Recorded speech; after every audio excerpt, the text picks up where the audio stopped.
আপনি মাইক পেয়ে যাবেন, যারা হোলসেল নেবেন হিউজ পরিমাণ কোয়ান্টিটি দেওয়া যাবে, 5,000 10,000 1 লক্ষ পিসও দেওয়া যাবে শুধুমাত্র হোলসেলারদের জন্য, শুধুমাত্র হোলসেলারদের জন্য, পাইকারিদের জন্য, ঠিক আছে, খুচরা না। দেখি তারপরে যে এগুলো প্রাইস বলে দিয়েন, যেটা প্রাইস বলা যায়। প্রাইস আসলে বলাটা ঠিক না, কারণ শুধু হোলসেল প্রাইস, শুধু হোলসেল প্রাইস। এই আসলে এগুলো প্রাইস বললে আপনার একটু ঝামেলা হয়। ওকে, আচ্ছা প্রাইস দাও। এগুলো হেডফোন পেয়ে যাবেন, হেডফোন, তারপর আপনার এটা হলো আপনার এলইডি অ্যাডাপ্টার পেয়ে যাবেন, চার্জার পেয়ে যাবেন। আচ্ছা এগুলো ভাই সেল করলে লাভ কেমন হয়?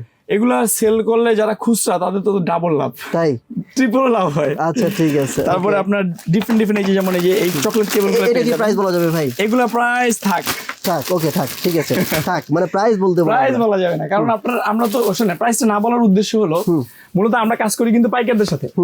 তো আমরা যদি প্রাইসটা বলে দিই, খুচরা কাস্টমার প্রাইসটা জেনে যায়, তাহলে কিন্তু তাদের জন্য একটু ক্ষতি হয়, রাইট? বুঝছি। তো এই কারণে আমি জানি অনেকে খুচরা হয়তো বুঝতে পারে না যে এগুলো যারা নেয় তারা কিন্তু 1-2 পিস নেয়, 1-2 পিস, তারা 1000 2000 5000 পিস। এখন আমি যদি প্রাইসটা বলে দিই তাদের ক্ষতি হয়, রাইট? ওকে। তো